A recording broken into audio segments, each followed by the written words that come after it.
Hello students, welcome to magnet brains. मैं रूपाली वर्मा आपके लिए आज आपकी नई बुक लेकर आई हूं। नई बुक हमारी है क्लास 11th की अंतरा भाग 1। जैसे कि पता है आपको कि ये एक हमारी स्टोरी बुक होती है, तो इसमें एक तरह तरह की स्टोरीज होती हैं और उसी पे बेस्ड क्वेश्चन होते हैं।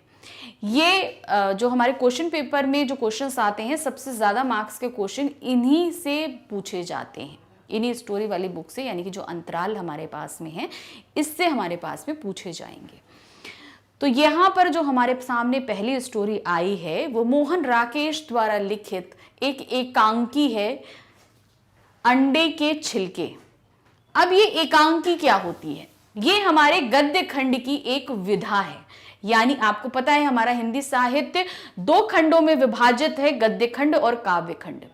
गद्य वो खंड होता है जहां पर हम गद्य के साथ कार्य करते हैं, अर्थात जहां हमारी स्टोरीज रहती हैं, आलोचना होती है, निबंध होते हैं, संस्मरण होते हैं, आपकी एकांकियां भी होती हैं। एकांकी होता है या सिर्फ एक छोटा सा प्ले जहां पर कैरेक्टर और संवाद दोनों के साथ में लिखा जाता है।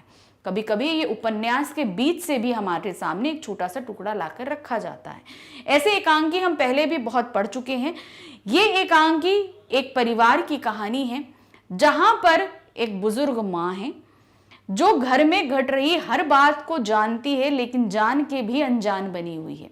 घर में मांसाहार होता है, अर्थात अंडे खाए जा रहे हैं, बच्चा सिगरेट पी रहा है, इन सब चीजों को वो जानती है, मगर जानते हुए भी अनदेखा कर रही है। कारण है कि ठीक है घर में हमारी इज्जत कर रहे हैं, मगर घर की ठीक है सभ्यता भी संभाल रहे हैं, अपनी मर्जी की करें, लेकिन घर की सभ्यता को संभाल के रखा है। तो ये एकांकी हमें ये बता रही है कि वर्तमान समाज में बहुत सी चीजें ऐसी हैं जो नवयुवक पीढ़ी करती है। घर के बुजुर्ग जानते हैं लेकिन अनदेखा करते हैं, बहुत ज्यादा बिगड़ने तक वेट नहीं करते, लेकिन शुरू की चीजें जो हैं वो सभी घरों में होती हैं, अनदेखी करी जाती हैं। क्यों? क्योंकि बुजुर्ग जानते हैं कि हमने भी अपने समय में ऐसी बहुत सी चीजें करी हैं, और साथ ही कि घर के अंदर एक सुख बना रहे, शांति बनी रहे, और साथ ही साथ एक सभ्यता भी कायम रहे। तो चलते हैं ये एक एकांकी देखते हैं। विधा है एकांकी। सबसे पहले समझेंगे एकांकी होता क्या है। एकांकी नाटक में केवल एक अंक होता है, यानी कि कोई भी एक नाटक है उसका सीन हुआ। इस अंक में कई दृश्यों में बांटा जा सकता है। एकांकी नाटक में जीवन की कोई एक घटना, एक परिस्थिति, एक समस्या, एक कोई प्रसंग प्रस्तुत किया जाता है। तो कहने का मतलब हमने ये बताया, मान लीजिए सपोज हमने एक उपन्यास, यानी कि उपन्यास मतलब नॉवेल के अंदर बहुत सारे दृश्य होते हैं, बहुत सारी सिचुएशंस होती हैं, घटना होती है, लेकिन अब उसमें से हम सिर्फ एक घटना निकाल के रखें, उस एक घटना में कई दृश्य हो सकते हैं। अब दृश्य का मतलब क्या होता है? एक दृश्य कमरे में घटेगा तो दूसरा बेडरूम में, एक ड्राइंग रूम में घटा है, एक बेडरूम में घटा, एक किचन में हुआ, एक गार्डन में हो सकता है, एक रोड पे हो सकता है। तो नाटक खेलते समय जब ये परिदृश्य बदलते हैं तो बैकग्राउंड में ये सारी पिक्चर्स भी बदलती हैं। तो उसी तरीके से ये अलग एक ही घटना है, वो अंडे के छिलकों को लेकर होगी, घर में किस तरीके से है, लेकिन उसमें अलग अलग दृश्य घटित हो रहे हैं। जैसे एक भाभी के कमरे में होगा, रसोई में होगा, घर के द्वार पे होगा, कई अलग अलग दृश्य घटित होंगे। नाटक की अपेक्षा एकांकी में पात्रों की संख्या कम होती है। इसमें घटनाओं एवं पूर्वापर प्रसंगों की विधिवत्ता इतनी नहीं होती। मतलब नाटक जब होता है, नाटक मतलब जब खेला जाता है तो सीरियल्स में चलता है, मतलब कई एपिसोड्स में चलेगा, लेकिन यहाँ पर क्या होता है, यहाँ पर जो चीज़ होती है वो एक ही दिन में, या कहें कभी एक कुछ घंटों में ख़त्म करनी, कभी कभी 1-1.5 घंटे में ख़त्म करनी होती है। तो उसमें जो प्ले कर रहे हैं, जो भी रोल्स प्ले कर रहे हैं, सदस्य प्ले कर रहे हैं, उनकी संख्याएं बहुत कम रहती, नाटक की अपेक्षा कम रहती, कम लोगों को लिया जाता है। तो ये तो हमने जान लिया विधा के बारे में। तो एकांकीकार है हमारे मोहन राकेश। मतलब किसने ये एकांकी लिखी है? नाम है मोहन राकेश। एकांकी का उद्देश्य, अब ये जो एकांकी लिखा गया है इसका उद्देश्य क्या है? आधुनिक समाज की दिखावे की संस्कृति और समाज की विकृति को प्रस्तुत करना, दिखावा चीज को प्रस्तुत करना, और समाज में किस हद तक विकृति फैली हुई, कैसी सोच बिगड़ चुकी है उस बारे में। परंपरा और आधुनिकता के द्वंद्व को उभारना, परंपरा को संभाले रखना, आधुनिकता भी निभाना, उसका भी जो द्वंद्व किस तरीके से सबके बीच में चलता है। परंपरा मतलब बड़ों का आदर करना, सम्मान करना, उनकी बातों को मानना, उनको ठेस ना पहुंचाना, मगर आधुनिकता भी निभानी है हमको, मतलब आधुनिक चीज़ों को भी लेना है। और जब आधुनिकता और परंपरा मिलती है तो किस तरीके से द्वंद्व होता है, कैसे होता है, ये इसमें दिखाया जाएगा। विद्यार्थियों को संदेश देना कि वह अपने जीवन में बनावटीपन को नहीं, यथार्थ को महत्व दें। तो इसका महत्व ये है इस एकांकी का कि आप आर्टिफिशियल यानी कि दिखावा नहीं दे करने, जो वास्तविकता है अगर आप अपना रहे हैं तो उसमें ये यकीन रखें कि ये सच है, सही है, तभी आप अपना रहे हैं। अगर आप छिपा रहे हैं तो इसका मतलब आप कहीं कुछ गलत कर रहे हैं, वो बनावट है, वो दिखावा है, आपको वो नहीं एक्सेप्ट करना है। परिवार में एकता एवं आत्मीयता को बनाए रखने के लिए सदस्यों द्वारा एक दूसरे की भावनाओं का सम्मान करना। तो इस एकांकी में है कि हम एक दूसरे के सदस्यों, जितने भी सदस्य हैं घर में, एक दूसरे की भावनाओं, रिश्तों का सम्मान कर रहे हैं, आदर कर रहे हैं, तो इसीलिए कुछ चीजों को हम छिपा भी रहे हैं। धूम्रपान जैसी बुराइयों के प्रति जागरूक करना। तो जैसे हमने बताया था कि इसमें एक सदस्य जो है वो धूम्रपान करता है, तो ये भी बताना है कि धूम्रपान बहुत बुरा होता है, ये कहीं पे भी अच्छा नहीं होता, चाहे किसी भी कंडीशन में हो, तो वो बिल्कुल भी नहीं करना है। अब शुरू करते हैं हमारा एकांकी जो है। मोहन राकेश ने एक एकांकी में एक संयुक्त परिवार की विभिन्न रुचियों की सूक्ष्मता से उभारा है। मोहन राकेश जी ने एक परिवार है, उसमें हर सदस्य की अलग अलग रुचि है, उसको निकाल के हमारे सामने रखा है। परिवार में अम्मा है, माधव है, राधा है, बीना है, गोपाल है और श्याम है। तो घर में इतने सदस्य हैं, 3 लड़के हैं, 2 बहुएं हैं। कुल 6 विभिन्न रुचियों के पात्र हैं। सभी पात्र एक दूसरे से छिपकर अपने शौक पूरे करते हैं। तो जब इतने सारे सदस्य हैं तो उनके शौक भी पूरे हैं, अलग अलग हो रहे हैं, और ये अपने शौक जब पूरे करते हैं तो क्या करते हैं, एक दूसरे से छिपाते हैं। उन्हें लगता है कि दूसरे को पता चलेगा तो हमसे कुछ कहेंगे, बातें होंगी, बहस होगी, हमें ये नहीं करना चाहिए, तो इसलिए वो एक दूसरे से अपनी जितनी भी आदतें हैं उनको छिपा के रखते हैं, लेकिन एक दूसरे की भावनाओं को समझते भी हैं। बीना, गोपाल, राधा और श्याम अम्मा से छिपकर अंडे खाते हैं। गोपाल सिगरेट पीता है, यहां तक कि अम्मा भी सब कुछ जानते हुए अनदेखा करती हैं। सभी पात्रों की परस्पर घनिष्ठता और आत्मीयता पूरे एकांकी में झलकती है।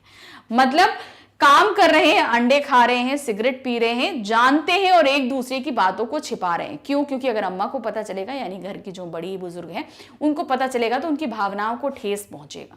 तो ये बात झलकती है कि वो अपना रहे हैं चीजों को, आधुनिक चीजों को, कुछ चीजों को जो शायद बुरी भी हैं, तो मगर अम्मा को नहीं बताना चाहते। क्यों? क्योंकि अब उनको ठेस नहीं पहुंचाना चाहते कि उनके बच्चे इस तरीके से कृत्य कर रहे हैं। अम्मा जानती हैं लेकिन उनसे कुछ नहीं कहती कि उनको ठेस ना पहुंचे, उनकी भावनाओं को ठेस ना पहुंचे। एकांकी की शुरुआत में पर्दा उठते ही गैलरी वाला दरवाजा खुला दिखाई देता है। गैलरी मतलब घर का जो एंट्रेंस रहता है। श्याम सीटी बजाता हुआ आता है, यानी कि श्याम कौन है? लड़का है घर का। वो सीटी बजाता हुआ आया। बाहर वर्षा हो रही है, उसकी बरसाती से पानी टपक रहा है, मतलब उसने रेन कोट पहना हुआ है और जैसे ही वो अंदर आ रहा है सीटी बजाते हुए आ रहा है और उसकी जो रेन कोट है उसमें से पानी की बूंदें टपक रही हैं।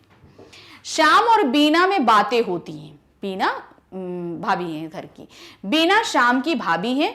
श्याम बीना के कमरे में आते हुए कहता है, अब वो उसके बड़े भाई की वाइफ है बीना, उसके कमरे में जाता है श्याम, तो बोलता क्या है कि उसे भाई का कमरा अब पराया सा लगता है।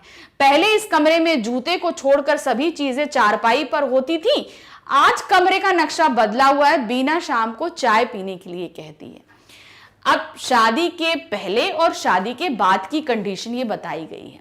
जब वो अपने भाई के कमरे में जाता था तो क्या होता था कि उसके घर में, मतलब उसके भाई के कमरे में जूते खाली चारपाई के नीचे होते थे और सारा सामान चारपाई के ऊपर होता था।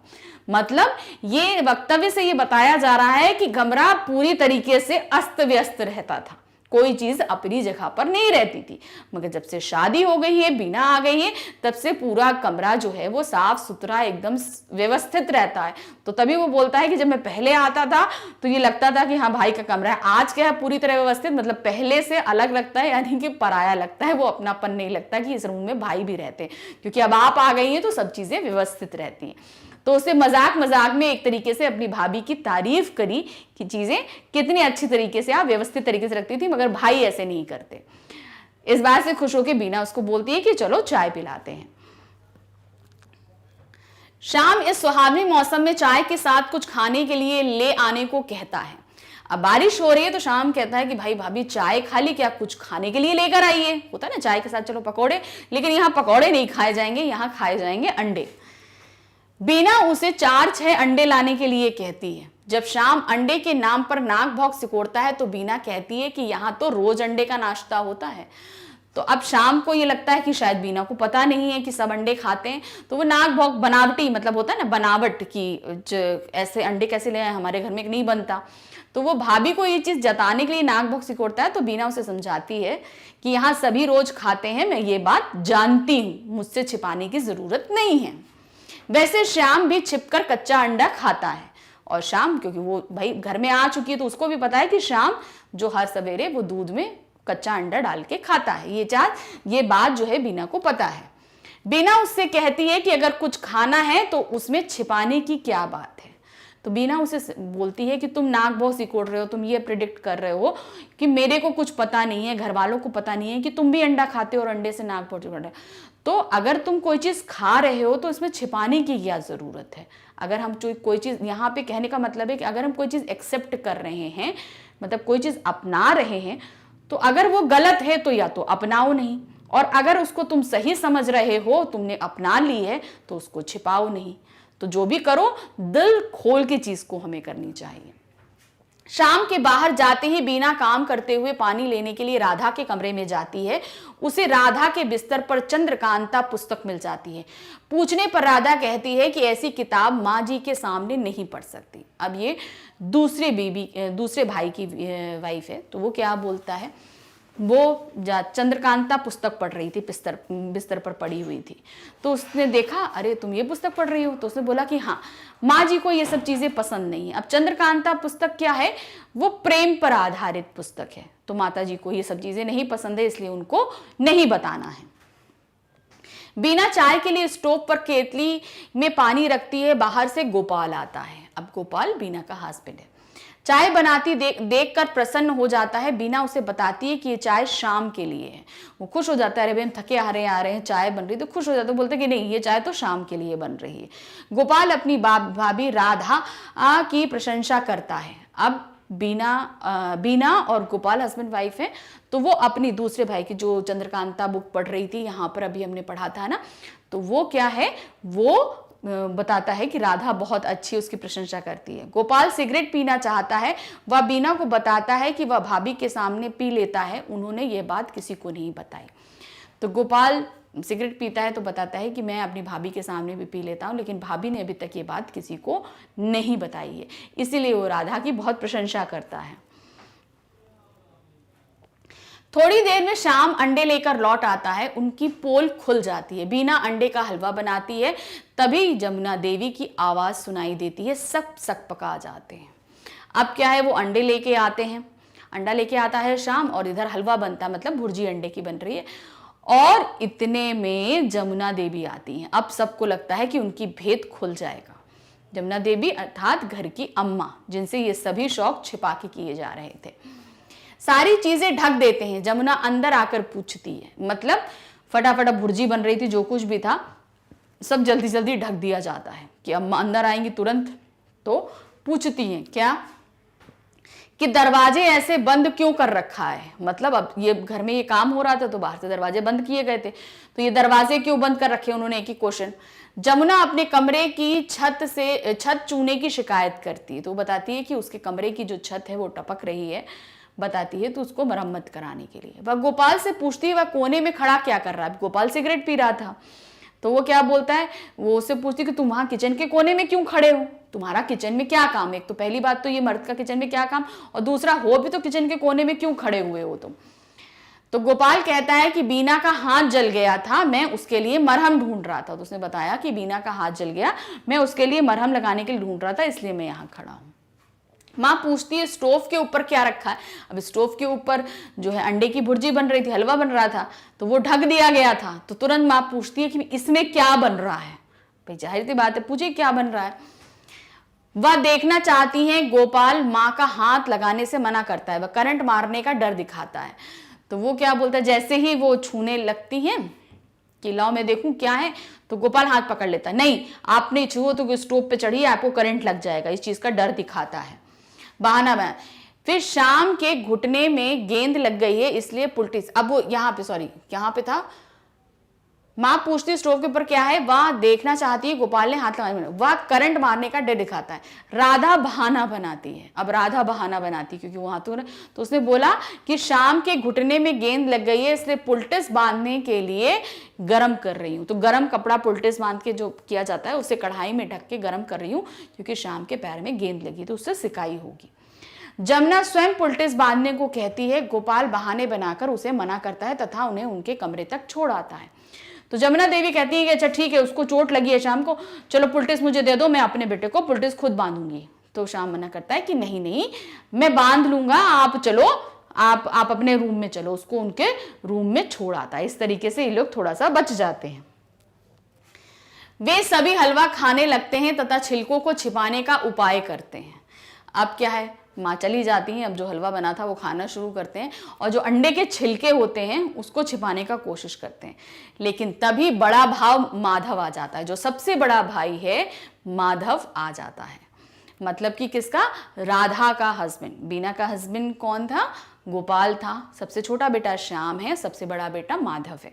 तो वो आ जाता है। माधव को सब पता चल जाता है। गोपाल उससे प्रार्थना करता है कि अम्मा को मत बताना। माधव को पता चल जाता है कि घर में अंडे बने थे, तो सभी लोग से इंसिस्ट करते हैं कि नहीं नहीं अम्मा को नहीं बताना, अम्मा को नहीं बताना, नहीं तो बहुत बुरा हो जाएगा। तो अम्मा, माधव कहता है अम्मा को सभी बातें पता हैं, अब अंडे के छिलके छिपाने की कोई जरूरत नहीं। तो वो क्या बोलता है कि अम्मा को सारी चीज़ें पता है। माधव ये चीज़ पता है, अम्मा सब जानते हैं कि तुम लोग अंडे खाते हो, सिगरेट पीते हो, पुस्तक पढ़ते हो, ये सारी बातें अम्मा जानती हैं, इसलिए अंडे के छिलकों को छिपाने की अब ज़रूरत नहीं, क्योंकि वो अच्छी तरह वाकिफ़ हैं, वो घर की बुजुर्ग हैं, उनको एक्सपीरियंस है, कोई बात उनसे छिपी रह सकती है ऐसा कभी नहीं होता। हम सिर्फ सोचते हैं कि हम घर के बुजुर्गों से चीज़ें छिपा लेंगे, लेकिन वो हमसे कहीं ज़्यादा अनुभवशील होते हैं, हर बातों को बहुत ही अच्छे से समझ लेते हैं, जान लेते हैं। तो उसी तरीके से वो भी सब जानती हैं। तो माधव इस चीज़ को बताते हैं कि वो हमारी बड़ी हैं और चीज़ों को बहुत अच्छी तरह से जानती समझती हैं। तो ये एकांकी यहीं पर खत्म होता आ रहा है। अंडे के छिलके को जुराब में, कोट की जेब में या नाली में फेंकना बिल्कुल ठीक नहीं है। इस पर अपनी राय लिखिए। अब ये अंडे के छिलके छिपाए जा रहे थे, तो कहीं मोजे में घुसाए जा रहे थे, कहीं पर कोट की जेब में डाले जा रहे थे, नाली में डाले जा रहे थे। आपकी राय में अंडे के छिलके किस उपयोग में आ सकते हैं? अंडे के छिलके बहुत उपयोग में होते हैं। ये स्किन को साफ करने के लिए स्क्रबर बन सकते हैं। छोटे छोटे आप उसको घिस के अगर पेड़ों में डाल दें तो वो एक खाद का काम करते हैं। तो कैसे कैसे तरीके से काम आते हैं ये हम अपनी राय बताते हैं। अंडे के छिलके को जुराब में, कोट की जेब में या नाली में फेंकना बिल्कुल भी ठीक नहीं है। मेरे अनुसार अंडे के छिलके को कई और प्रयोग में लाया जा सकता है, जैसे हम अंडे के छिलकों को अच्छे से साफ करके धो लें, उन्हें पीस कर उनको त्वचा को साफ करने के लिए उपयोग कर सकते हैं। अंडे के छिलके से हम अपने पीले दांतों को चमका सकते हैं। अंडे के छिलके की हम खाद भी बना सकते हैं। बहुत, अंडे के छिलके कभी भी मत फेंकिए, उनको अगर आप पेड़ों में डाल देंगे तो वो बहुत ही अच्छी खाद का काम भी करेंगे। नेक्स्ट क्वेश्चन है, अंडा खाना क्या कोई अपराध है? इस विषय पर निबंध लिखिए। अब अंडा खाना अपराध है, इस पे निबंध लिखना है, अर्थात भाई उससे हमें फायदे भी बताने पड़ेंगे, अंडे से बहुत फायदे भी होते हैं, तो उसी पे आपको एक निबंध तैयार। जब निबंध हम लिखते हैं, किसी भी तरह का हम निबंध लिखते हैं, तो हम उसके फायदे बताते हैं, नुकसान बताते हैं, सारी चीजें बताते हुए चलते हैं ना, कोई भी चीज है किसी का भी, तो वही तरीके से इसका हमें एक निबंध लिखना है। फायदे भी बताने हैं, नुकसान भी बताना है, फिर एंड में अपनी राय भी बतानी, जिसे हम उपसंहार में लिखते हैं।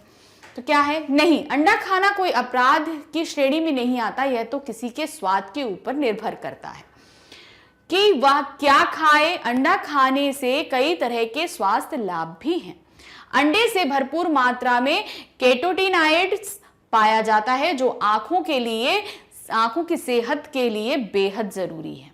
अंडा खाने से मोतियाबिंद का खतरा नहीं रहता। अंडे में कोलीन पाया जाता है, जिससे याददाश्त तेज होती है और दिमाग एक्टिव रहता है। इसके अलावा अंडे में मौजूद विटामिन A12 टेंशन को दूर करने में मदद करता है। इसमें कुछ ऐसे तत्व भी पाए जाते हैं जो डिप्रेशन दूर कर मूड अच्छा बनाता है। तो देखिए अंडे में कितने सारे फायदे हैं। दूसरा पैरा, अंडे के पीले वाले हिस्से से कोलेस्ट्रॉल काफी ज्यादा होता है। जिन लोगों को वजन बढ़ाना है उन्हें अंडे का पीला वाला हिस्सा खास तौर पर खाना चाहिए।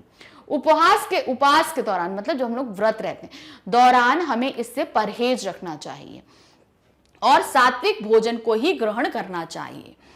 भगवत गीता के अनुसार मांस, अंडे, खट्टे और तले हुए मसालेदार और संरक्षित व ठंडे पदार्थ राजसी या तामसी प्रवृत्तियों को बढ़ावा देते हैं। यानी कि राजसी तामसी मतलब जहां पर हम मेहनत नहीं करते, भोग विलास की तरफ आसक्त होते हैं, ये भोजन हमें उस तरफ आसक्त करते हैं। तो और उपवास करते समय हम क्या करते हैं, हम सात्विक चीजें हमें पसंद है, इसलिए सात्विक भोजन करना चाहिए।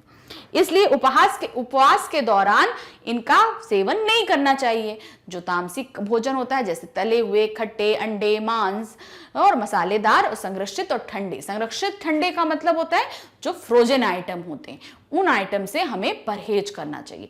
हमें हरी सब्जियां लेनी चाहिए, तला भुना ज्यादा नहीं खाना चाहिए, अल्पाहार करना चाहिए, इस तरीके का काम हमें करना चाहिए। नेक्स्ट है, पराया घर तो लगता ही है भाभी, अपनी भाभी भाई के कमरे में श्याम को परायेपन का एहसास क्यों होता है? क्योंकि पहले चीजें व्यवस्थित नहीं रहती थी, सब अस्त व्यस्त रहती थी और भाभी के आ जाने से क्या हुआ, कमरा व्यवस्थित लगने लगा। इसलिए श्याम जब अपने भाई के कमरे में जाता था तो उसे लगता था कि ये किसी और के कमरे में आ गया है, एक परायापन लगता था। जब श्याम की भाभी बीना आई तो उसने कमरे का नक्शा ही बदल दिया। पहले कमरे में सारी चीजें इधर से उधर फैली रहती थी, परंतु अब हर चीज व्यवस्थित ढंग से रखी रहती है। यही नहीं, अब इस कमरे में उसकी भाभी भाई का अधिकार हो गया है। इसीलिए शाम को अब इस कमरे में परायेपन का एहसास होता है। भाभी के आने से क्या हो गया, शाम का अधिकार नहीं रहा उस कमरे के अंदर। भाई का पहले भाई रहता था तो कभी बेधड़ल्ले आ जाता था, अब भाभी के आने से क्या है, वो चीज नहीं रह गई कि बिना भी जब मन चाहे तब आ जाए वो, इस तरीके से। नेक्स्ट क्वेश्चन है, एकांकी में अम्मा की जो तस्वीर उभरती है अंत में वह बिल्कुल बदल जाती है, टिप्पणी कीजिए। अब शुरू से जो अम्मा की थी वो रूढ़िवादी जो वृद्धा हैं उनकी थी, पूजा पाठ में व्यस्त, लेकिन अंत में जब माधव चीजों को बताता है तो उस जगह बिल्कुल तस्वीर बदल जाती है कि माँ सब जानती, सब समझते थे, बहुत ही रूढ़िवादी है, परंपरागत शैली, लेकिन यहाँ क्या था, माँ सब जानती थी, यानी आधुनिकता वो भी अपना रही थी। ये सभी चीजें वो जान रही थी, समझ रही थी। एकांकी में अम्मा की तस्वीर रूढ़िवादी विचारों वाली महिला के रूप में उभरती है। घर में परिवार के सभी सदस्यों में कुछ ऐसी आदतें हैं जो उनके अनुसार अम्मा जी को बुरी लगती हैं, जैसे घर में अंडे खाना, चंद्रकांता जैसी पुस्तक पढ़ना तथा सिगरेट पीना इत्यादि। इसीलिए परिवार के सब सदस्य ये कार्य छिपकर करते हैं। एकांकी के अंत में माधव सबको यह बात बता देता है कि अम्मा को सब कुछ पहले से ही पता है। बीना और राधा का छुप छुप कर चंद्रकांता संतति पढ़ना, शाम का कमरे में दूध में कच्चा अंडा डालकर पीना, गोपाल के कमरे में अंडे का ऑमलेट हलवा बनना आदि, इससे अम्मा की वह छवि जो एकांकी में आरंभ में बनी हुई थी अंत में पूरी तरह बदल जाती है। वह बहुत सुलझी हुई स्त्री लगती है। तो वो घर के हर एक सदस्य जो छुप के काम कर रहे थे वो सभी को जानती थी। माधव ने ये चीजें सबको बताई कि सब जानने, कौन अंडा खा रहा है, कौन ऑमलेट खा रहा है, कौन कच्चा दूध है। तो जो अम्मा की जो परंपरागत जो रूढ़िवादी स्त्री की जो छवि हमें शुरू से एकांकी में दिखी, अंत में वो बदल जाती है एक सुलझी हुई आधुनिक वृद्धा की। तो ये इस तरीके से बदली, क्यों बदली ये हमने बताया। नेक्स्ट क्वेश्चन है, अंडे खाना, चंद्रकांता संतति पढ़ना आदि किन्हीं संदर्भों में गलत नहीं, फिर भी नाटक के पात्र इन्हें छिपकर करते हैं, क्यों? आप उनकी जगह होते तो क्या करते? अब देखिए, इस तरीके के क्वेश्चंस में आप सभी की राय अलग अलग होगी। किसी को लगता है कि जो किया जा रहा है वो सही है, कुछ लोगों को लगेगा नहीं जो किया जा रहा है वो सही नहीं है, या कुछ लोग बोलेंगे जो हम कर सकते हैं वो करते हैं, दूसरे माने या ना माने तो वो द्रोही प्रवृत्ति हो जाती। तो सबका यहाँ पे जवाब अलग अलग रहेगा। तो आप अपना ही जवाब लिखिए, लेकिन उसको लिखने का तरीका कैसे होगा ये हम आपको बता सकते हैं। लेकिन शब्दों का चयन बहुत ही सावधानी से करिएगा, क्योंकि शब्दों का चयन आपके व्यक्तित्व की झलक होती है कि आप कैसा सोच रहे हैं, कैसा समझ ही रहे हैं। और जब भी आप शब्दों का चयन करें, उनके लिए पर्यायवाची शब्द, तत्सम शब्दों का प्रयोग, और आपके अनेकार्थी हैं, मुहावरे हैं, लोकोक्तियां हैं, इस तरह की चीजों का इस्तेमाल करिए, जिससे आपकी भाषा काफी प्रभावशाली बनेगी। देखते हैं इसका आंसर कैसे होगा। अंडे खाना, चंद्रकांता संतति पढ़ना आदि पूरी तरह से गलत नहीं है, फिर भी नाटक के पात्र इन्हें छिपकर करते हैं। इसका कारण यह है कि आज भी मध्यवर्गीय परिवारों की सोच काफी रूढ़िवादी है, जिसके कारण ये सब चीजें आज भी उचित नहीं मानी जाती हैं और परिवार के सदस्य इसे छुपकर करते हैं। अंडा खाने में कोई बुराई नहीं, बल्कि इससे कई तरह के स्वास्थ्य लाभ भी हैं, परंतु आज की कई रूढ़िवादी परिवारों में यह मना है, इसलिए कोई भी इन्हें परिवार के अन्य सदस्यों से छिपकर तथा अलग कमरों में बनाकर खाता है, ताकि घर के बाकी सदस्यों को पता ना चले। इसी तरह चंद्रकांता संतति पढ़ने में कोई बुराई नहीं, यह एक तिलिस्म कथा है। चूंकि मध्यम परिवारों में पढ़ाई को ज्यादा महत्व दिया जाता है, इसलिए ऐसी पुस्तकों को पढ़ने के लिए मना किया जाता है। परिवारों में बच्चों पर इस बात के लिए जोर दिया जाता है कि वे अपने कोर्स की पुस्तकें पढ़ें, ना कि तिलिस्म कथाएं। यदि यह नाटक के पात्रों की जगह हम पर होते तो शायद हम भी कभी कभी ऐसी पुस्तकें पढ़ते, क्योंकि बचपन में ऐसी पुस्तकें काफी आकर्षक लगती हैं। हम ऐसी किताब को अपने कोर्स की पुस्तकों के बीच रखकर पढ़ते। तो कहने का क्या मतलब, यहाँ पे हमें बताया कि हाँ, ये करना कोई बुरी नहीं है, लेकिन सोच है। कुछ लोग नहीं भाई, कुछ लोग सात्विक होते हैं, उनके यहाँ मांसाहार नहीं खाया जाता, तो वो ये सब चीजें नहीं पसंद करते कि अंडे वगैरह खाई, मगर नई पीढ़ी को शौक लग जाता है तो वो छिप के खाते हैं। तो कहीं ना कहीं ऐसा नहीं है कि हमारे जो बड़े हैं वो गलत हैं, वो अपनी परंपरा को लेकर फॉलो कर रहे हैं और चाहते हैं कि उनके आगे आने वाली पीढ़ी उनकी परंपरा को फॉलो करे।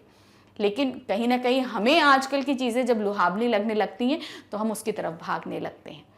करना गलत नहीं है, लेकिन किसी की भावनाओं को ठेस नहीं पहुंचाना है, बस इतना हद तक हमें ध्यान रखते हुए ये सारी चीजें करनी होती हैं। नेक्स्ट क्वेश्चन है, राधा के चरित्र की ऐसी कौन सी विशेषताएं हैं जिन्हें आप अपनाना चाहेंगे। राधा का कैरेक्टर जो बताया था, जो चंद्रकांता पढ़ती थी, उसकी कौन कौन सी विशेषताएं हैं चरित्र की, ये अपनाएंगे। राधा कम पढ़ी लिखी थी, परंतु उसे पढ़ना अच्छा लगता था, इसलिए वह पढ़ती रहती थी। वह किताबें मंगवा कर रखती और रात में जब सब सो जाते तो वह अपनी शिक्षा को पूरा करती। अब देखिए उसकी क्या था, वो पढ़ना कम पढ़ी लिखी थी, लेकिन पढ़ाई की तरफ उसका मन था। किसी को ठेस नहीं पहुंचाना चाहती थी कि वो ऐसी किताबें पढ़ती है, इसलिए वो रात में पढ़ती थी।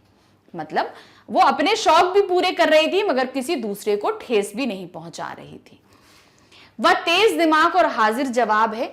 वह बात को संभालना जानती है। इसका पता तब चलता है जब अचानक ही अम्मा कमरे में उस समय आ जाती हैं जब अंडे का हलवा बन रहा था। वह अपनी हाजिर जवाबी से अम्मा को शक कुछ हद तक दूर करने में सफल हो जाती है।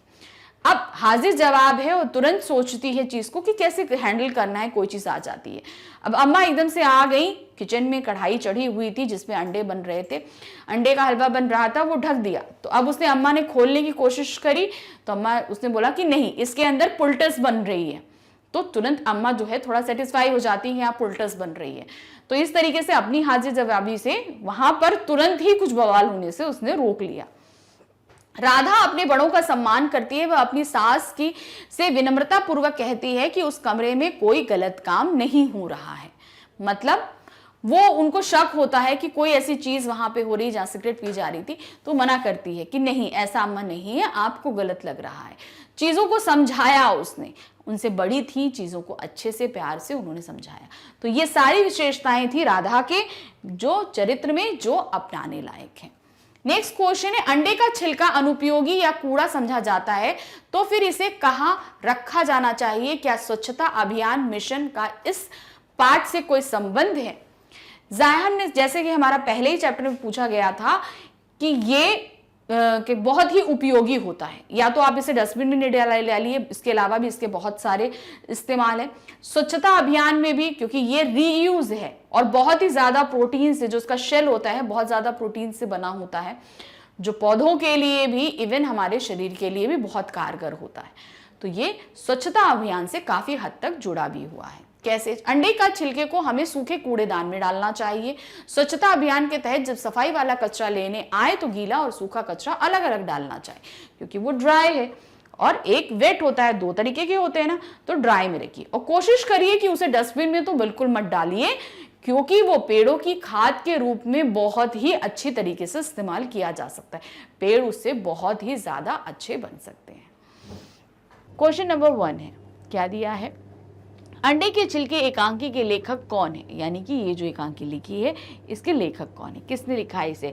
संजीव, मोहन राकेश, नरेंद्र शर्मा या जयशंकर प्रसाद? तो जैसे कि अभी हमने आपको थोड़ी देर पहले बताया कि इस एकांकी के लेखक कौन है? मोहन राकेश जी हैं। अब हमारे पास में आता है हमारा क्वेश्चन नंबर 2। क्वेश्चन नंबर 2 हमारा क्या है? गोपाल किसकी आज्ञा लेकर सिगरेट पीता है? कहने का मतलब क्या है? किसकी आज्ञा ले रहा है कि सिगरेट वो पीता है? ये घर में क्या कहते हैं, कुछ लोग जानते हैं कुछ नहीं जानते, तो किससे बोलता है कि हम सिगरेट पी लें? अम्मा की आज्ञा लेकर पीता है, राधा की आज्ञा लेकर पीता है, श्याम की आज्ञा लेकर या माधव की आज्ञा लेकर? तो किससे आज्ञा लेता है? वो राधा से आज्ञा लेता है। क्या करने के लिए? सिगरेट पीने के लिए।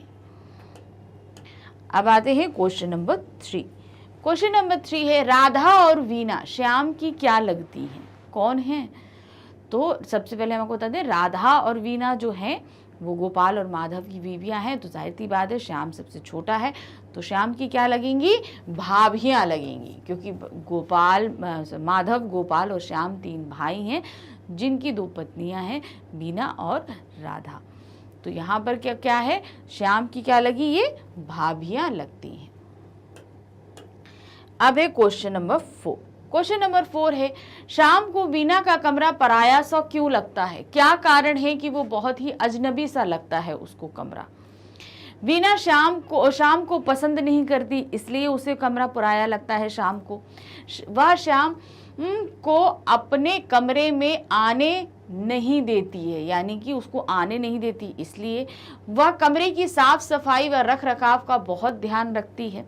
वह श्याम से अक्सर झगड़ा करती है। तो क्या बात है, जो श्याम यानी कि देवर है उसे अपने ही भाई का कमरा क्यों पराया लगता है? क्योंकि कारण ये था कि जब तक शादी नहीं हुई थी वो कमरा बहुत बिखरा रहता था, तो जब भी जाता था तो उसको हमेशा बिखरा ही सारा सामान इधर से उधर मिलता है। लेकिन जब शादी हो जाती है और क्या कहते हैं राधा आ जाती है उसकी भाभी के रूप में, तो अब क्या करने लगती है? वो काफ़ी साफ सफाई रखती है, जिसके कारण से उसे जो है कमरा बहुत पराया लगता है। तो क्या है? वह कमरे की साफ सफाई और रख रखाव बहुत अच्छे से लगती थी राधा। तो अब जब वो कमरे में आता है तो उसको लगता है कि अरे मैं तो अपने भाई के कमरे में नहीं किसी और कमरे में आ गया हूँ, इसलिए उसको ये पराया सा लगता है। क्वेश्चन नंबर है 5 में क्या दिया है? श्याम चाय के साथ क्या लाने के लिए कहता है? जब वो बोलता है ना कि चाय बनाओ, तो चाय के साथ वो क्या बोलता है कि और क्या ले आओ? कचौरी, बर्गर, हलवा या ब्रेड पकोड़ा? तो वो क्या मांगता है कि कचौरी लेते आना। श्याम जो है वो कहता है चाय के साथ में कचौरी खाई जाए, कचौरी ले आना। फिर है क्वेश्चन नंबर 6 है, बीना किसका हलवा बनाने की बात करती है? बीना बोलती है ना चलो हलवा बनाते, किसके हलवा बनाने की बात करती है? बेसन का, सूजी का, अंडे का या आटे का? तो वो बनाने की बात करती है किसका? अंडे का हलवा बनाने के लिए बात करती है। क्वेश्चन नंबर है 7 में क्या है? वे सभी अंडे खाकर उसके छिलके किस में छुपा देते थे? यानी कि सब अंडे खाते थे, अब अंडे खाने के बाद भाई उसका अंडा तो खा लिया, अब छिलकों का निवारण कैसे हो, कहाँ छिपाए जाएं? तो वो कहाँ छिपाते थे? बॉक्स में, अलमीरा में, जुराब में या तकिए के नीचे? तो वो कहाँ छिपा देते थे? जुराबों में। जुराबे मतलब मोजों में छिपा दिया करते थे, सॉक्स जिन्हें हम बोलते हैं, उनमें छिपा दिया करते थे, कि मतलब ऐसा ना हो कि अगर अम्मा ने देख लिया तो बड़ा परेशानी हो जाएगी, इसलिए। क्वेश्चन नंबर 8 क्या है? राधा कौन सी किताब छिपा कर पढ़ती थी? राधा एक किताब पढ़ा करती थी, कौन सी किताब थी वो? और वो छिपा के पढ़ती थी, किसी को बताती नहीं थी। कारण ये था कि जिस तरह की किताब वो पढ़ती थी वैसी किताबें अम्मा को पसंद नहीं थी, इसलिए वो छिपाती थी। तो कौन सी किताब पढ़ती थी? रामायण, विद्या, चंद्रकांता या गोदान? तो वो किताब पढ़ा करती थी चंद्रकांता, चंद्रकांता संतति जो वो पढ़ा करती थी। क्वेश्चन नंबर 9 है, राधा को कैसे पता कि गोपाल के कमरे में हर रोज अंडे बनते हैं? राधा को कैसे पता था कि गोपाल के कमरे में बन रहे हैं? अंडों की गंध से, वह भी अंडे खाती थी इसलिए, श्याम ने उसे बताया था या वीना ने स्वयं जिसे उसे बताया था? तो क्या कारण था? उस जब अंडे बनते हैं तो अंडों की गंध से राधा को ये चीज पता थी कि वीना के कमरे में डेली अंडे बनते हैं। क्वेश्चन नंबर 10 में क्या दिया है? वीना के चरित्र में निम्न में से कौन सी विशेषताएं नहीं हैं? क्या चीज उसमें नहीं है, उसकी क्वालिटीज में जो चीज नहीं है? सफाई पसंद है वो, सुविचार हैं उसके, यानी कि उसके विचार बहुत अच्छे हैं, वो झगड़ालू है, संस्कारी है। तो क्या कारण था? वो क्या चीज थी? तो वहां पर क्या था? वो जो है उसमें जो नहीं है वो है झगड़ालू। वो क्या नहीं थी? झगड़ालू नहीं थी, झगड़ा नहीं करती थी। क्वेश्चन नंबर 11 क्या है? वे सभी अम्मा से बातें क्यों छिपाते थे? भाई ये सारी बातें थी, किताब पढ़ने की बात है, किताब पढ़ती थी राधा, वो छिपाती थी। सिगरेट पीता था श्याम, ये बात छिपाती थी। ये सब अंडे खाते थे, ये बात छिपाई जाती। तो ये सारी बातें क्यों छिपाई जा रही थी? क्या कारण था? अम्मा बहुत बुरी थी, मतलब बहुत डांटती फटकारती, इसलिए मतलब बुरी थी इसलिए उनको नहीं बताते थे। अम्मा को दुखी नहीं करना चाहते थे वो सभी, ये बात थी। अम्मा घर से चले जाने की धमकी देती। अगर अम्मा को ये सारी चीज़ें पता चल जाती तो बोलती कि मैं तुम लोग के साथ नहीं रहूँगी, मैं यहाँ से चली जाऊँगी, इसलिए वो छिपाते थे। अम्मा उनकी बातों पर गुस्सा थी, यानी कि अम्मा उन सब से गुस्सा थी, इसीलिए वो ये सारी बातें बता के और उन्हें गुस्सा नहीं दिलाना चाहते थे। तो क्या कारण था कि वो सभी छिपाते थे? क्योंकि वो सभी अम्मा को दुखी नहीं करना चाहते थे, क्योंकि ये सब अम्मा को नहीं पसंद है। अगर हम बता देंगे तो अम्मा जो है फालतू में दुखी हो जाएंगी, इससे अच्छा छिपा के रखो, इसलिए वो सारी चीजें नहीं बताना चाहते थे। क्वेश्चन नंबर 12 में क्या दिया है? अम्मा सब कुछ जानते हुए भी अनदेखा क्यों करती हैं? अम्मा सब कुछ जानती हैं कि वो चंद्रकांता पढ़ती है, सिगरेट पीते हैं, अंडे खाते हैं, ये सभी कुछ जानते हैं, लेकिन उसके बावजूद जो है अम्मा कुछ क्यों नहीं कहती? मतलब अनदेखा करने का मतलब उसके बारे में किसी से कुछ बात नहीं करती। क्यों नहीं कहती है? वह अपने बच्चों पर अपनी पसंद को थोपना नहीं चाहती हैं। वह घर में सुख शांति चाहती हैं। वह अपने बच्चों से बहुत परेशान थी। का और खास सही है। तो कारण क्या है? यहाँ पे ये दोनों सही है कि मतलब वो अपनी मर्जी अपने बच्चों पे थोपना नहीं चाहती, वो चाहती है कि घर की सुख शांति बनी रहे। तो दोनों ही सही है। तो हम यहाँ क्या लगाएंगे? का और खा दोनों ही हमारे सही है, इसलिए हम इस ऑप्शन पे इसको टिक करेंगे। अब आते हैं क्वेश्चन नंबर 13 में क्या दिया है? राधा छिपाकर किताब क्यों पढ़ती है? क्या कारण है कि वो छिपाकर किताब पढ़ती है? अम्मा को पता न चल जाए इसलिए। वह चोरी की किताब है, यानी कि जो वो किताब पढ़ रही है वो चोरी की है। घर में किताब पढ़ने की मनाही थी। यह उसका पढ़ना घर में किसी को पसंद नहीं था। मतलब कि ये भी कि उसका पढ़ना लिखना लोगों को घर में पसंद नहीं था। तो कारण क्या था? क्यों छिपाकर पढ़ती थी? अम्मा को पता न चल जाए कि हम इस तरह की किताब पढ़ते हैं, क्योंकि वो जो चंद्रकांता थी वो प्रेम एक पत्रिका थी, तो इस तरीके की पत्रिकाओं को पढ़ना जो है अम्मा पसंद नहीं करती थी, इसलिए उसको वो डर था कि कहीं अम्मा गुस्सा ना करें, इसलिए उनको छिपाकर पढ़ती थी। क्वेश्चन नंबर है 14। क्वेश्चन नंबर 14 में क्या दिया गया है?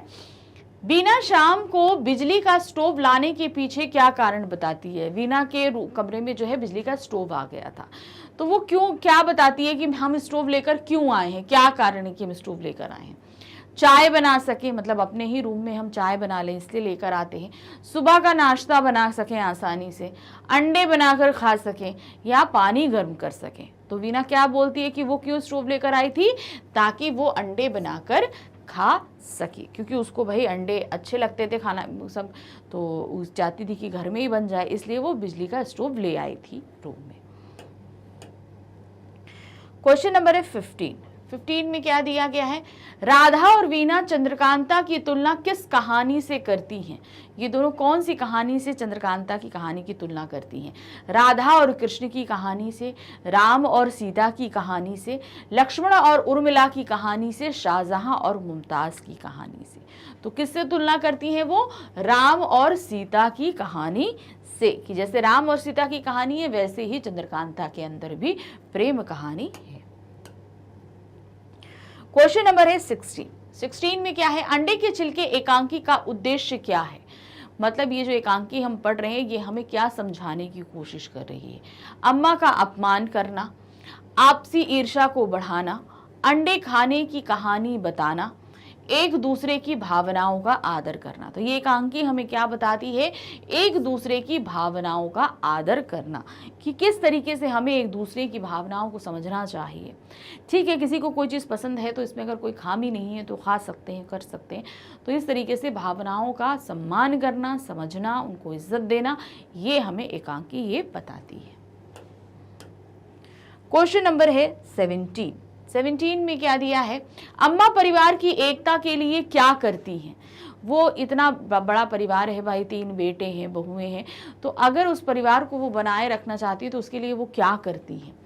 बच्चों को बहुत डांट डपट के रखती हैं, अपनी पसंद उन पर थोपती नहीं है, यानी कि हमको जो पसंद है वो चीज़ तुम लोग करो, ऐसा वो नहीं करती हैं। बच्चों को कड़े अनुशासन में रखती हैं, मतलब बहुत डिसिप्लिन्ड हैं वो। घर छोड़कर चली जाती हैं, तो वो क्या अंत में करती, जब बच्चे नहीं मानते तो घर छोड़कर चली जाती हैं। तो वो क्या करती हैं, घर को बनाए रखने के लिए, एकता बनाए रखने के लिए वो अपनी पसंद उन पर थोपती नहीं है, कि मतलब हमें जो चीज़ पसंद है वही आप सब करो, ऐसा वो नहीं करती हैं। अब है क्वेश्चन नंबर 18। क्वेश्चन नंबर 18 है, गोपाल किसका पति है। अब उसमें भाई हम जैसे नाम हमने दिया, माधव, गोपाल और श्याम 3 भाई हैं, तो गोपाल की शादी किससे हुई है, बीना से, जमुना से, राधा से या कौशल्या से। तो किससे हुई है गोपाल की शादी, बीना से। बीना से उसकी शादी हुई है, उसकी पत्नी है। क्वेश्चन नंबर है 19, अम्मा द्वारा स्टोव पर ढके फ्राई पैन के बारे में पूछने पर वे क्या उत्तर देते हैं। अम्मा एकदम से रूम में आ जाती हैं, अंडे बन रहे थे तो फ्राई पैन ढक दिया जाता है, तो क्या बोलती अम्मा आती, भाई फ्राई पैन में क्या बना है। तो बच्चे क्या उत्तर देते हैं कि भाई फ्राई पैन में क्या है, पुलटिस है, सब्जी है, हलवा बना है या टोस्ट सेक कर रखे गए हैं। तो क्या होता है वो बताते हैं कि जो है उसमें पुलटिस है, क्या रखी हुई है, पुलटिस रखी हुई है। क्वेश्चन नंबर है 20 में क्या दिया है, बड़े भैया का क्या नाम है, जो सबसे बड़ा भाई है उसका नाम क्या है। गोपाल, माधव, राम या श्याम। तो सबसे बड़ा जो भाई है वो माधव। नंबर 1 का क्या कौन है, माधव। नंबर 2 यानी सेकेंड नंबर यानी मझला लड़का है गोपाल, और सबसे छोटा है श्याम। तो इसको हम आपको ऐसे भी समझा देते हैं, देखिए सबसे बड़ा भाई माधव है, इसकी बीवी है राधा। कौन, इसकी बीवी राधा है। गोपाल की वीणा है, ठीक है। श्याम की अभी शादी नहीं है। तो नंबर 1 का ये है, नंबर 2 ये है, और नंबर 3 ये 3 भाई हैं। तो इनको हम आपको इस तरीके से समझा रहे हैं।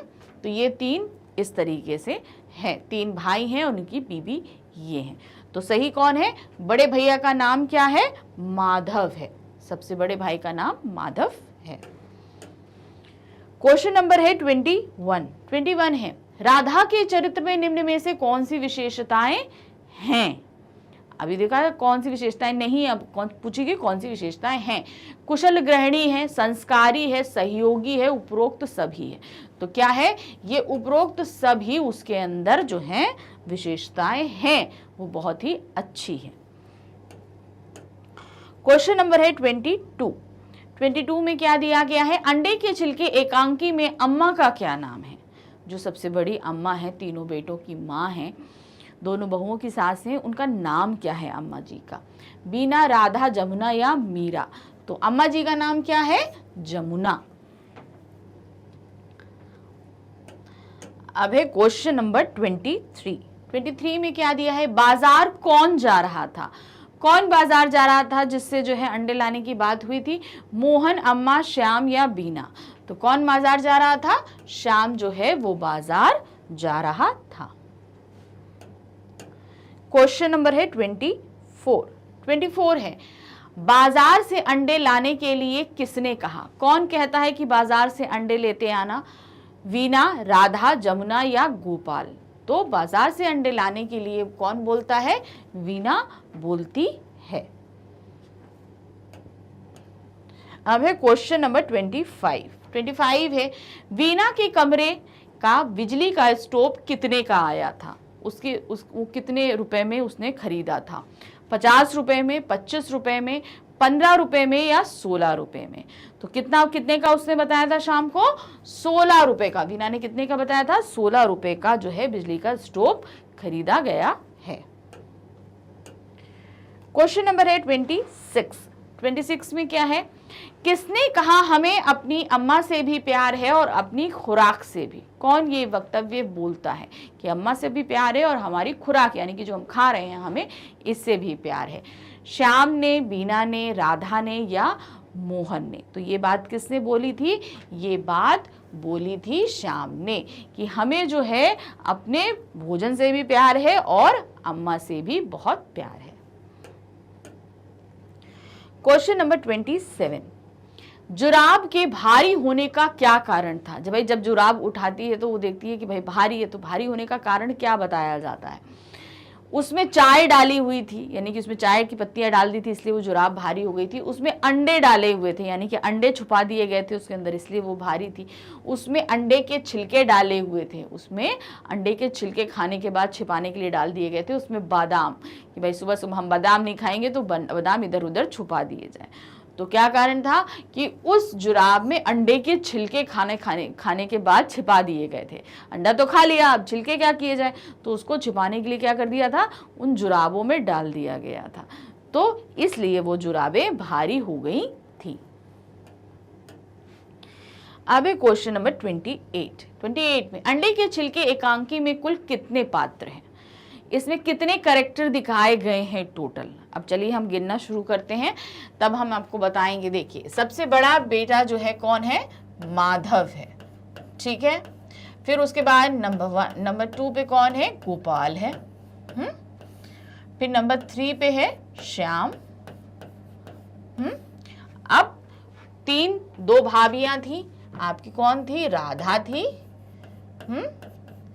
वीना है, और माता जी हैं जमुना जी। तो टोटल हमारे पास कितने कैरेक्टर हो गए? टोटल हमने देखा कितने हुए? 6 पात्र। तो इस एकांकी में कितने पात्र हैं हमारे पास में? 6 पात्र हैं टोटल। ये देखिए, अब आते हैं क्वेश्चन नंबर 29 पे। 29 में कुंवर वीरेंद्र सिंह किस पुस्तक के नायक हैं? कौन सी पुस्तक में कुंवर वीरेंद्र सिंह नायक हैं? रामायण, महाभारत, गीता या चंद्रकांता? तो कौन सी पुस्तक में थे? चंद्रकांता, जिसे जो है राधा छिपाकर पढ़ती थी ना, तो उस पुस्तक के नायक हैं कुंवर वीरेंद्र सिंह। क्वेश्चन नंबर है 30 में क्या दिया है? कमरे की छत टपकने की बात कौन करता है? बोलते हैं मेरे कमरे की छत टपक रही है, ये बात किसने बोली थी? राधा ने, जमुना ने, श्याम ने या माधव ने? तो अम्मा जी यानी कि जमुना जी यानी कि अम्मा जी बोलती हैं कि उनके कमरे की छत टपक रही है, टपकने की बात वो बताती हैं। क्वेश्चन नंबर है 31 में है, अम्मा को यह कौन कहता है कि बुझा हुआ स्टोव भी करंट मारता है? वीना के कमरे में स्टोव था, जल नहीं रहा था, अब वो बिजली का स्टोव था, तो ये कौन बोलता है कि वो स्टोव बंद है लेकिन तब भी जो है आप छूइए नहीं तो करंट लग जाएगा? ये किसने बोला था? गोपाल ने, माधव ने, राधा ने या बीना ने? तो ये बात किसने बोली थी? गोपाल ने, कि आप जो है उस स्टोव को मत छूइए, आपको करंट लग जाएगा, और उस समय वो स्टोव बंद था। क्वेश्चन नंबर 32, अम्मा ने किसके हाथ में चंद्रकांता की पुस्तक देखी थी? किसके हाथ में अम्मा ने चंद्रकांता की पुस्तक देखी थी मगर कुछ नहीं बोला था? राधा के, बीना के, गोपाल के या श्याम के? तो अम्मा ने देखा था किसके हाथ में? श्याम के हाथ में देख ली। जब अम्मा रूम में आई थी तो उस समय पुस्तक किसके हाथ में थी? श्याम के हाथ में थी।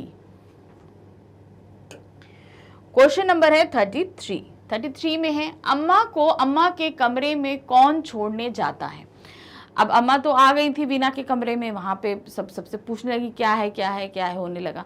अब जो है कौन जो है अम्मा को अम्मा के कमरे तक लेके जाता है कि हम उनको वहां पर छोड़ा है ताकि इतने क्वेश्चन नहीं क्रिएट हो।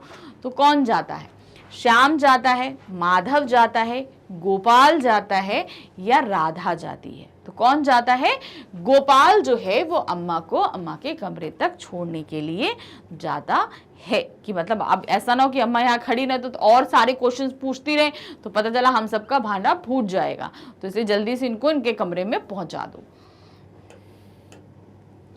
क्वेश्चन नंबर है 34 में है, कौन कहता है कि पुलटिस खाने के काम में आने लगी है।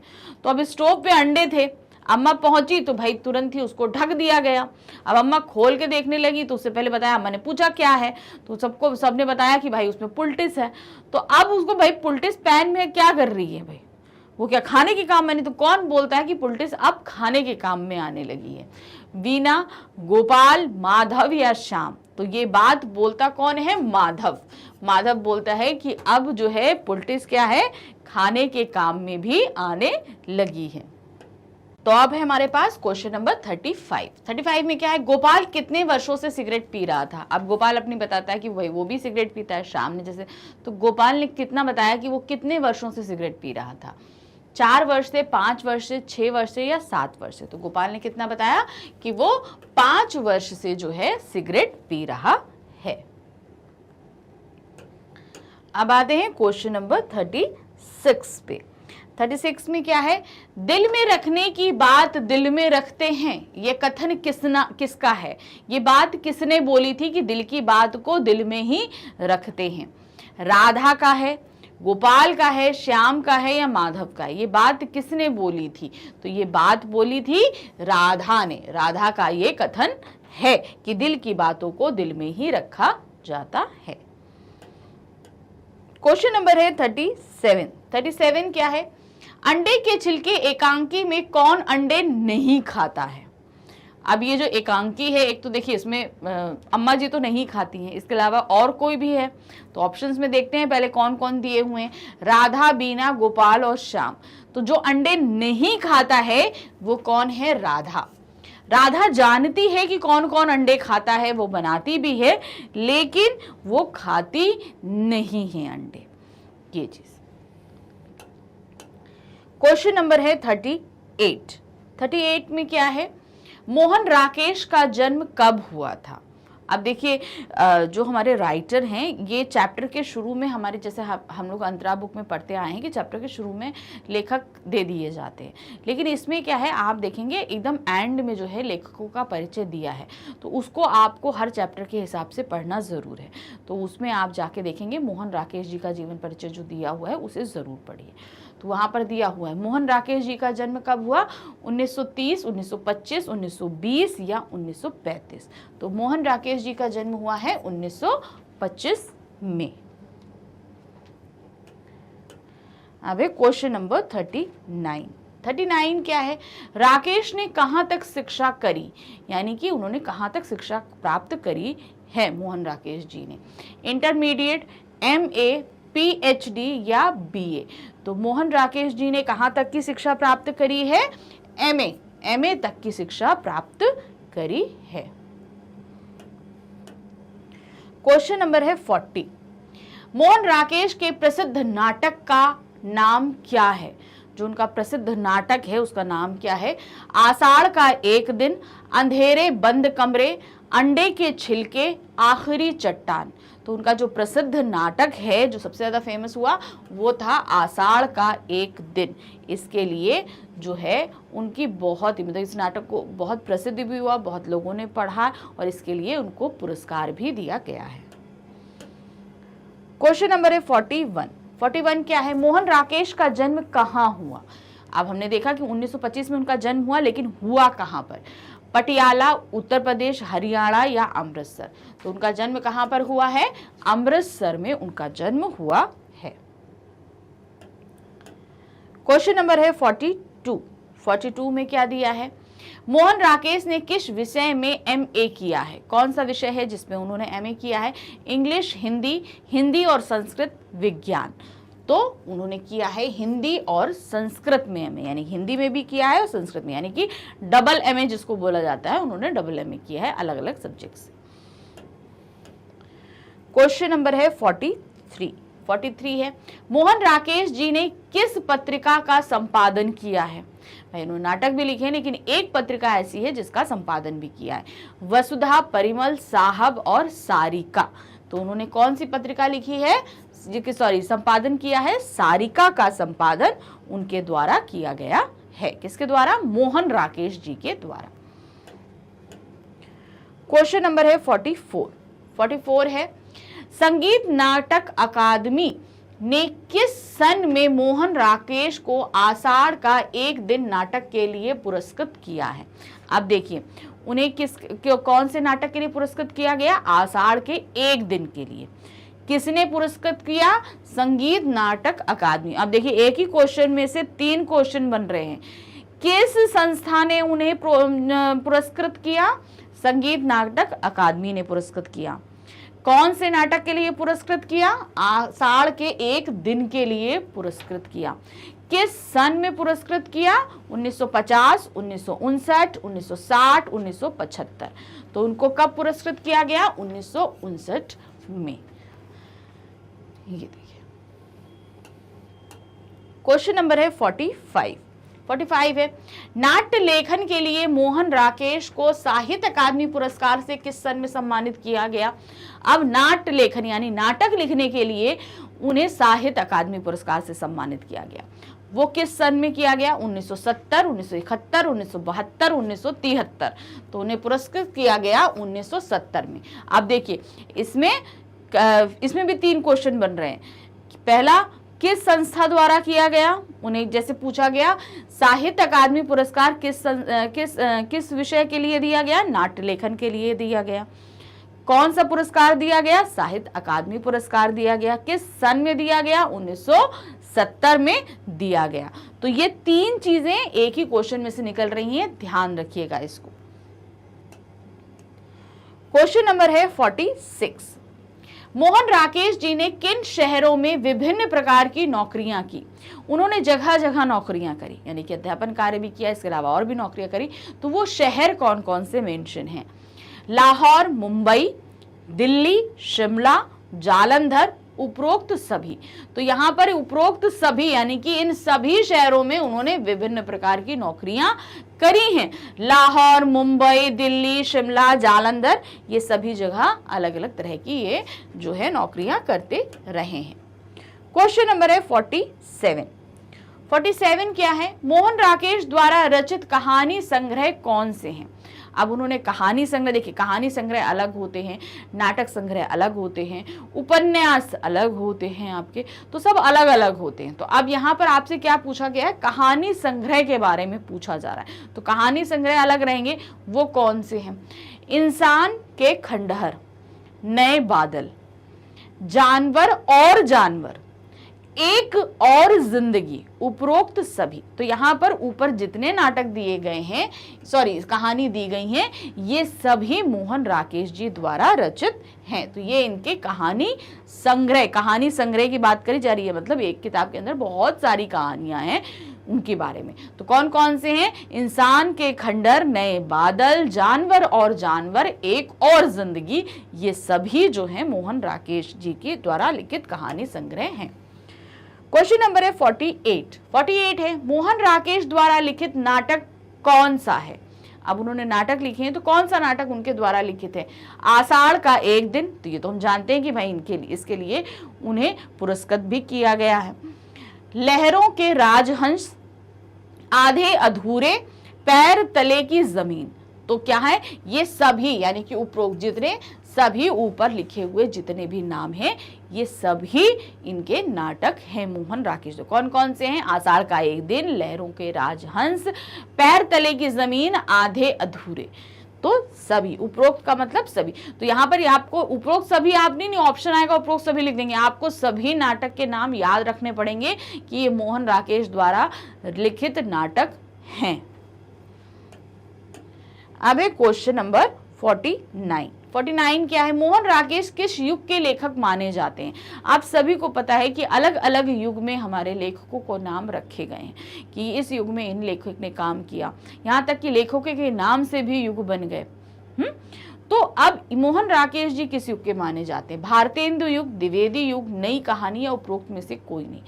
तो ये नई कहानी युग के माने जाते हैं, मतलब रिसेंटली जो नए नए लोगों ने कहानियां लिखनी शुरू करी तो उसको नई कहानी युग का नाम दिया गया है। अब है क्वेश्चन नंबर हमारे पास में 50 में क्या दिया गया है? मोहन राकेश का देहावसान कब हुआ, अर्थात उनकी मृत्यु कब हुई? कब उनकी मृत्यु हुई? तो क्या है? 1971, 1972, 1973, 1974। तो मोहन राकेश जी की मृत्यु हुई है 1972 में, 1972 में उनकी मृत्यु हुई है। देखिए इतना बढ़िया एकांकी द्वारा उन्होंने लिखा था, तो जाहिर सी बात है आप उनके और भी नाटक संग्रह या कहानी संग्रह पढ़ेंगे तो आपको बहुत ही मजा आएगा। तो यहाँ पर हमने अपने इस पाठ के सभी मोहन राकेश ने इस एकांकी में एक संयुक्त परिवार की विभिन्न रुचियों को सूक्ष्मता के आधार से उभारा है। यानी कि हर व्यक्ति की अपने घर में चाहे जितने भी सदस्य होंगे सबको अपना अपना अलग अलग अच्छी चीजें लगती हैं। तो अब यहाँ पर उन सारी चीजों को मोहन राकेश जी ने बहुत ही बारीकी से उभार कर रखा है। परिवार में अम्मा, माधव, राधा, बीना, गोपाल और श्याम कुल 6 विभिन्न रुचियों के पात्र हैं जिनके इंटरेस्ट अलग अलग, सबके हॉबीज अलग अलग हैं। सभी पात्र एक दूसरे से छिपकर अपने शौक पूरे करते हैं, लेकिन एक दूसरे की भावनाओं को समझते भी हैं। मतलब वो अगर शौक पूरे कर रहे हैं, ऐसा नहीं है कि उनकी वजह से किसी दूसरे को हर्ट हो, इस चीज का भी वो ध्यान रखते हैं कि किसी दूसरे को किसी तरह की कोई तकलीफ ना हो। बीना, गोपाल, राधा और श्याम अम्मा से छिपकर अंडे खाते हैं। गोपाल सिगरेट पीता है, यहां तक कि अम्मा भी सब कुछ जानते हुए अनदेखा करती है। सभी पात्रों की परस्पर घनिष्ठता तथा आत्मीयता पूरे एकांकी में झलकती है। तो जब इसको हम पढ़ेंगे तो परिवार के ये सदस्य माना कि अलग अलग रुचि रखते हैं और सबसे छिपके अपनी रुचियों को पूरा कर रहे हैं, लेकिन साथ ही आपस में एक दूसरे से प्यार भी करते हैं, इज्जत भी करते हैं। ये सारी चीजें हम इसमें देखेंगे। एकांकी की शुरुआत में पर्दा उठते ही गैलरी वाला दरवाजा खुला दिखाई देता है। श्याम सीटी बजाता आता है। बाहर वर्षा हो रही है और उसकी बरसाती से पानी टपक रहा है। तो अब एकांकी है तो जाहिर स्टेज पे प्ले हो रहा है, वो एक नाटक पे खेला जा रहा है। तो वहां पर क्या हुआ कि पर्दा उठा तो सामने एक गैलरी है। गैलरी में क्या है, जो है सबसे छोटा लड़का श्याम जो है सीटी बजाता हुआ आ रहा है और बारिश हो रही थी तो उसने रेनकोट पहना हुआ था, उसके रेनकोट से पानी गिर रहा है। श्याम और बीना में बातें होती हैं। बीना उसकी भाभी है, बीना श्याम की भाभी है। श्याम बीना के कमरे में आते हुए कहता है कि उसे भाई का कमरा अब पराया सा लगता है। बीना गोपाल की वाइफ है। पहले इस कमरे में जूते को छोड़कर सभी चीजें चारपाई पर होती थी, आज कमरे का नक्शा बदला हुआ है। तो अब क्या होता है कि भाई शादी के बाद क्या होता है, चीजें बदल जाती है, समेट के हर जगह सलीके से रख जाती हैं। तो वो जब श्याम गोपाल के कमरे में आता है तो देखता है कि सभी कुछ सलीके से है, तो बोलता है कि पहले और ये मतलब अब मुझे ऐसा लग रहा है कि भाई का कमरा एकदम नया सा हो गया है। क्यों? क्योंकि यहाँ पे हर एक चीज बेड पे होती थी सिर्फ जूतों को छोड़कर। तो आज सारा साफ सुथरा है, इसीलिए उसे अलग अलग रख रहा है। बीना शाम को चाय पीने के लिए कहती कि भाई बारिश है, थक भीग गए हो, चाय पियोगे। श्याम इस सुहावने मौसम में चाय के साथ कुछ खाने के लिए ले आने को कहता है कि भाई इस मौसम बहुत अच्छा है, चाय के साथ कुछ खाने को भी ले आइए। बीना उसे 4-6 अंडे लाने को कहती है। बीना कहती है कि जाओ तुम 4-6 अंडे ले आओ, मैं जल्दी से अंडे का हलवा बना देती हूँ। जब शाम अंडे के नाम पर नाक भाव सिकोड़ता है तो बीना कहती है कि यहाँ तो रोज अंडे का नाश्ता होता है, वैसे शाम भी छिपकर कच्चा अंडा खाता है। बीना उससे कहती है कि अगर कुछ खाना है तो इसमें छिपाने की क्या बात है। तो जैसे ही बीना शाम से कहती जाओ 4-6 अंडे ले आओ, कहता हाँ घर में अंडे, अम्मा बहुत गुस्सा हो जाएंगी। तो वो कहती है कि भाई हमारे यहाँ तो डेली नाश्ता अंडे का ही होता है, इसीलिए घर में रूम में मैं स्टोव ला कर रखा है क्योंकि घर यहाँ पर हम बना सकें। तो अम्मा से क्या बोले, भाई अम्मा से ये बोला कि भाई किचन से जब तक चाय बना के लाते हैं तब तक चाय ठंडी हो जाती है, इसलिए रूम में ही स्टोव रख लिया, तो इसलिए मैं यहाँ पे बनाती हूँ।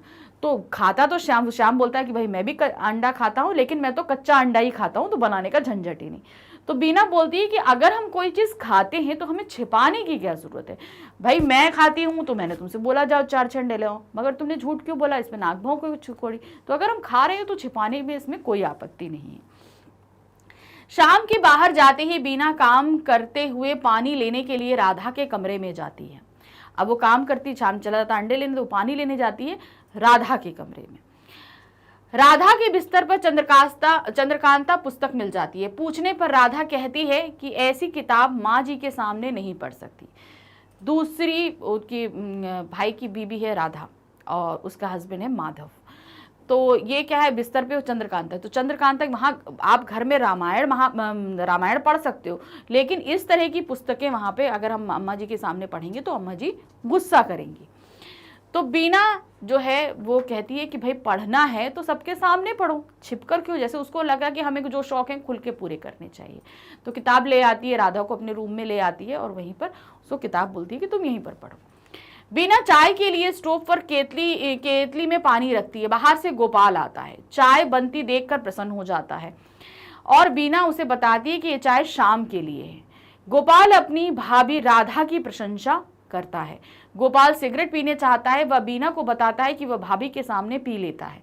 उन्होंने ये बात किसी को नहीं बताई। थोड़ी देर में श्याम अंडे लेकर लौट आता है और उनकी पोल खुल जाती है। तो अब यहाँ पर क्या होता है कि केतली पे चाय चढ़ाती है, इतनी देर में बीना का हस्बैंड गोपाल चला आता है। भाई चाय देखकर वो बड़ा खुश हो जाता है कि चाय बन रही है। तो बीना बोलती है कि ये श्याम के लिए चाय बन रही है।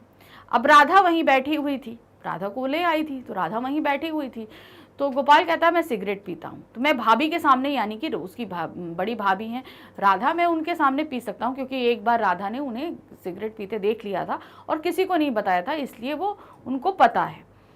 तो वो सिगरेट पीने लगता है। इतने में श्याम अंडे लेकर लौटता है और भाई को जो है सिगरेट पीते हुए देखता है। तो भाई के सिगरेट पीने की पोल यहाँ पर खुल जाती है कि भाई सिगरेट पीते हैं। बीना अंडे का हलवा बनाती है। अब अंडे लेके आई थी तो उसका हलवा बनाती है। तभी जमुना देवी की आवाज सुनाई देती है। सब सकपका जाती है, सारी चीजें ढक देते हैं। जमुना अंदर का आकर पूछती है कि दरवाजा ऐसे क्यों बंद रखा है। जमुना अपने कमरे की छत चूने की शिकायत करती है। वो गोपाल से पूछती है कि वह कोने में खड़ा क्या कर रहा है। अब क्या हुआ कि इधर हलवा बनता है, इतने में जमुना देवी यानी कि अम्मा जी, सभी बच्चों की जो माँ है वो आ जाती हैं।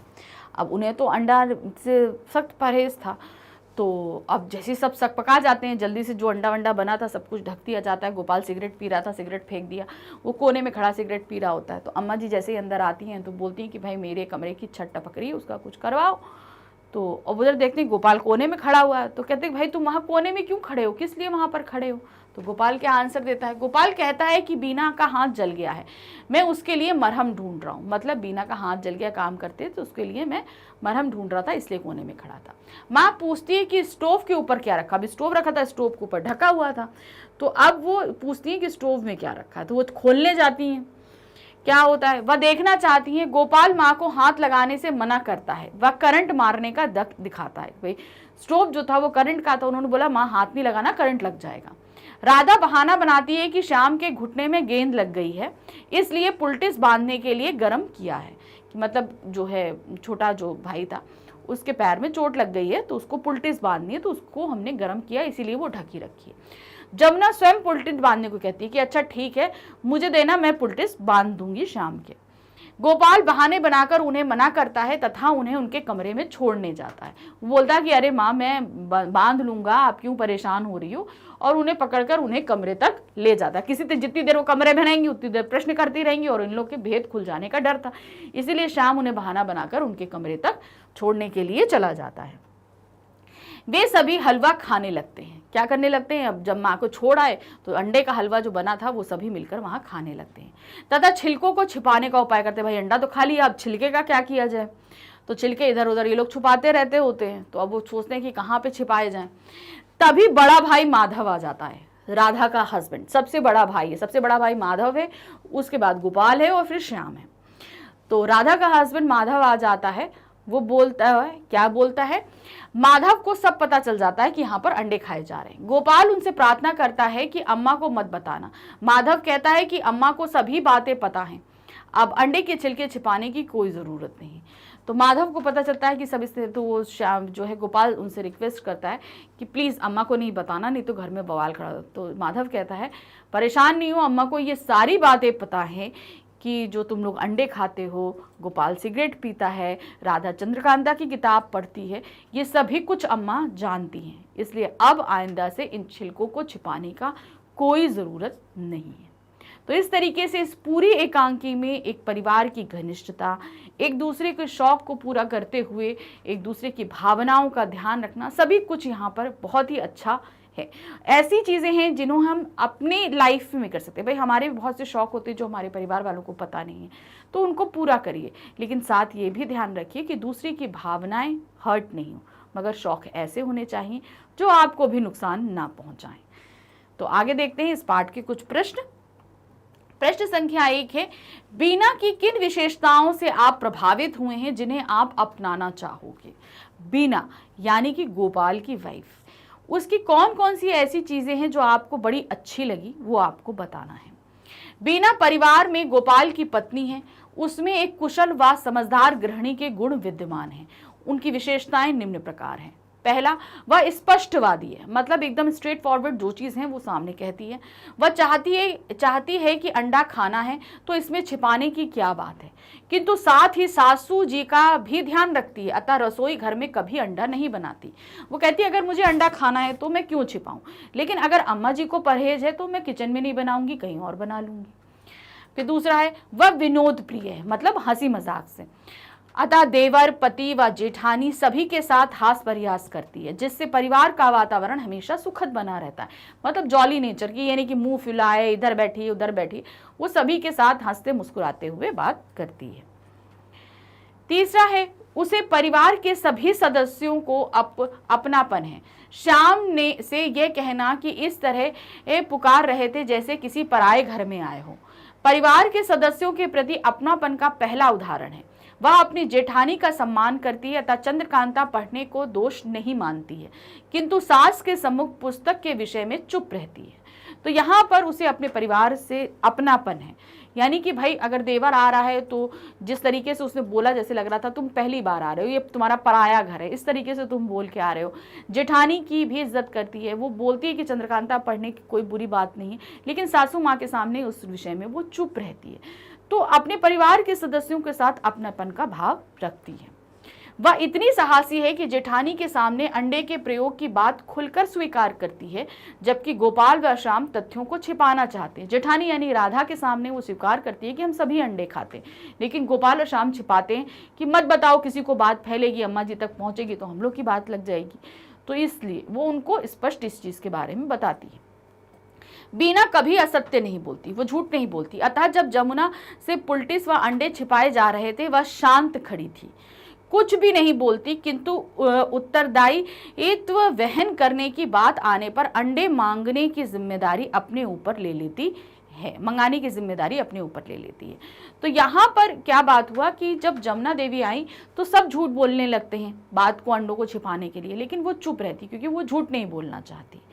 और जब एंड में बात आती है कि भाई अंडे किसने मंगाए, तो वो उसके उत्तरदायित्व लेने को, उसकी जिम्मेदारी लेने को तैयार, क्योंकि उसने अंडे मंगाए थे, यानी कि वो झूठ नहीं बोल रही थी कि मैंने नहीं मंगाए, अपने किए पर, क्योंकि उसने मंगाए थे तो इसलिए उसको लेने के लिए वो तैयार थी।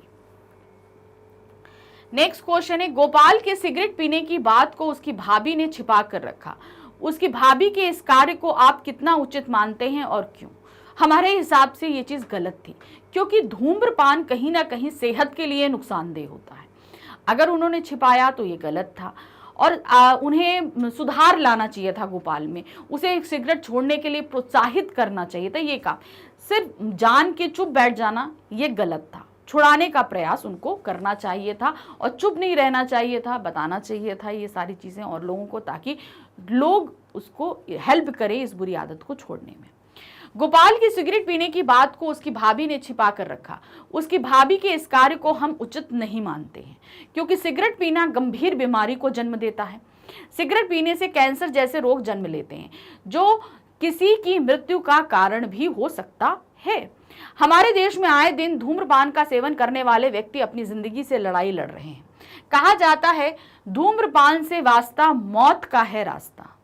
भाभी को इन सभी विषय के बारे में बताते हुए गोपाल की इस बुरी आदत को छुड़वाने का प्रयत्न करना चाहिए था। भाभी का बड़े होने के नाते कर्तव्य बनता है कि वो गोपाल की इस बुराई को सबको अवगत कराएं। मतलब वो घर की बड़ी थी तो उन्हें उनके अंदर जिम्मेदारी थी इस चीज़ की कि वो इस बुरी आदत को छुड़वाएं और साथ ही घर के सभी लोगों को अवगत कराएं कि गोपाल के अंदर ये बुरी आदत है। प्रश्न संख्या 3 है, इस एकांकी में किस किस पात्र की कौन कौन सी आदत आपको अच्छी नहीं लगी और क्यों। अब यहाँ पर सभी पात्र थे तो सबकी कुछ ना कुछ आदतें थी, तो आपको किस किस पात्र की कौन कौन सी आदतें अच्छी नहीं लगी और क्यों नहीं लगी ये सब आपको बताना है। तो यहाँ पर आप अपने तर्क प्रस्तुत कर सकते हैं, आपको किसका जो नहीं अच्छा लगा आप लिखोगे। कैसे लिखोगे हम ये बता सकते हैं। इस एकांकी में मुझे गोपाल और राधा दोनों की प्रवृत्तियां अच्छी नहीं लगी। गोपाल सिगरेट पीता था। पहले वह छिप छिपाकर सिगरेट पिया करता था। एक दिन राधा ने उसे गैलरी में छिपकर सिगरेट पीते हुए देख लिया। सिगरेट पीना गोपाल के स्वास्थ्य के लिए हानिकारक था। अगर राधा उसे यह समझाते हुए सिगरेट त्यागने की सलाह देती तो वह उनकी बातों को मानने के लिए बाध्य हो जाता, क्योंकि वह बड़ी भाभी का सम्मान करता था। यानी कि राधा ने बात को छिपाया और सिगरेट पीने की गंदी आदत गोपाल के अंदर थी, तो ये दोनों की ही आदतें अच्छी नहीं थी। इसके पश्चात भी राधा ने गोपाल को सिगरेट पीने की मनाही तक नहीं की और गोपाल राधा के कमरे में भी छुपकर सिगरेट पीने लगा।